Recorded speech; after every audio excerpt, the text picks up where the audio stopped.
Semarang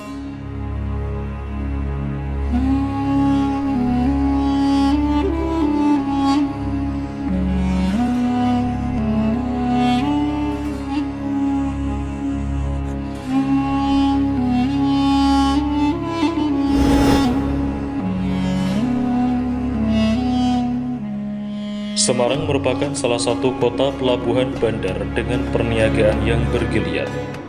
Hal tersebut menjadikan kota Semarang sebagai pintu gerbang menuju kerajaan di pedalaman Pulau Jawa, seperti Kasunanan Surakarta dan Kesultanan Yogyakarta.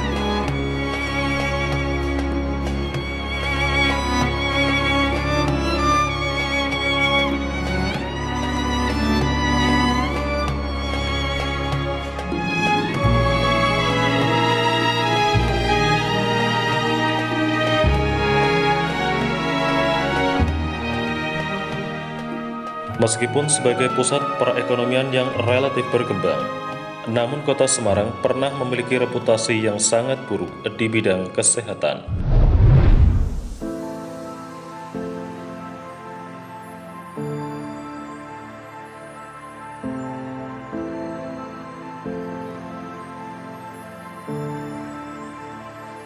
Pada awal abad ke-20, kota Semarang tengah dilanda wabah penyakit, sehingga angka kematian pada saat itu meningkat sangat tajam. Masalah tersebut mencuat ke permukaan setelah diangkat ke publik oleh seorang dokter bernama Dr. De Vogel. Beliau adalah dokter yang bertugas di salah satu rumah sakit di kota Semarang. Sebagai seorang dokter, beliau merasa bertanggung jawab adalah memperbaiki masalah kesehatan di kota Semarang. Data yang dihimpun menunjukkan bahwa banyak penduduk meninggal akibat terjangkit wabah penyakit disentri, tifus, kolera, dan malaria. Semua itu berhubungan dengan sanitasi penduduk kota Semarang yang tinggal di kawasan Genangan Rawa yang tersebar di wilayah Semarang bagian utara. Masalah lain timbul akibat bertambahnya jumlah penduduk kota Semarang. Namun ruang pemukiman penduduk semakin berkurang. Salah satu cara yang bisa dilakukan adalah dengan menjauhkan mereka dari genangan rawa dan memindahkan mereka ke pemukiman baru dengan sanitasi yang memadai. Salah satu ruang kosong yang dapat dipilih adalah perbukitan Semarang bagian selatan, yang merupakan tanah tandus, jarang penduduknya dan tidak cocok untuk pertanian. Perbukitan ini adalah perbukitan Candi.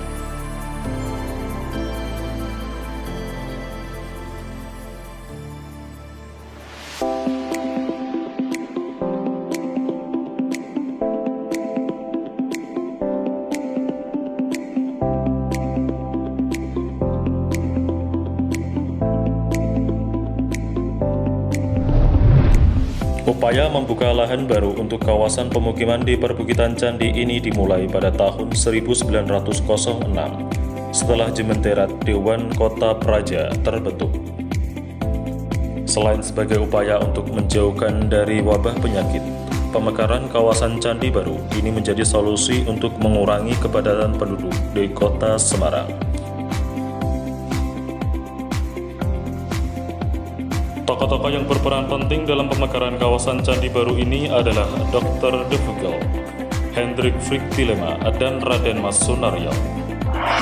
Sebenarnya sebelum kawasan Candi Baru dibuka, orang-orang Eropa sebagian telah bermukim di kawasan perbukitan candi tersebut. Kawasan itu kemudian disebut dengan Candi Lama. Mereka banyak menetap di dekat jalan yang menuju ke daerah Ungaran sekitar tahun 1886.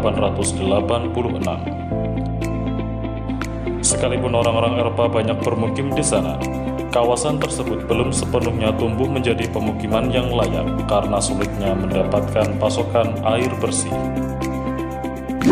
Jauh sebelum kawasan Candi Baru dibuka untuk pemukiman, perbukitan tersebut sudah berkembang menjadi pemakaman Tionghoa sejak lama. Hal inilah yang menjadikan perdebatan di kalangan Dewan Jementerat Kota Semarang. Saat Dewan Jementerat bermaksud membuka kawasan tandus tersebut untuk kepentingan pemukiman, Di sisi lain, warga Tionghoa Semarang tidak rela jika makam leluhurnya tersebut digusur begitu saja. Masalah ini kemudian memaksa Dewan membentuk komisi yang terdiri dari beberapa tokoh, yaitu Tuan Stimets, Dr. De Vogel, Van Sik, Kapiten Tan Xiaolip, dan Tan Ing Jiang, yang kemudian menemui titik terang bahwa kegiatan pemakaman Tionghoa di kawasan tersebut dibatasi dan hanya ahli warisnya saja yang diperbolehkan dimakamkan di tempat tersebut.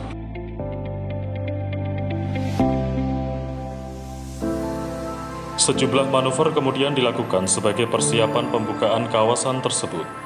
Dari mengajukan permohonan kepada pemerintah pusat di Batavia pada tahun 1908, hingga sosialisasi yang dilakukan oleh anggota Dewan lain bernama Raden Mas Sunaryo sebagai penyambung pemerintah dengan penduduk lokal atau pribumi. Rencana pemekaran kawasan Candi Baru ini tidak serta-merta mendapat respon positif oleh beberapa pihak. Ketika mendengar rencana pemerintah Jementeret Kota Semarang hendak membuka kawasan tandus ini menjadi sebuah pemukiman, pers lokal Semarang The Lokomotif ikut mendukung. Sementara tulisan berupa ajakan muncul dari pers luar Semarang seperti Surabaya's Handelsblad. Pemekaran kawasan Candi Baru pun dimulai pada tahun 1914 dengan membangun jalan yang menghubungkan Semarang Bawah dengan Semarang Atas oleh Burgerlijk Openbaarwerken.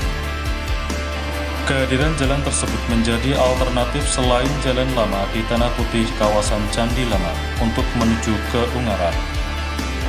Kawasan Candi Baru ini juga ikut dipromosikan dalam perhelatan kolonial Tentoonstelling. Supaya pengunjung tertarik untuk menetap di Candi Baru, kemudian dibangun sebuah hotel.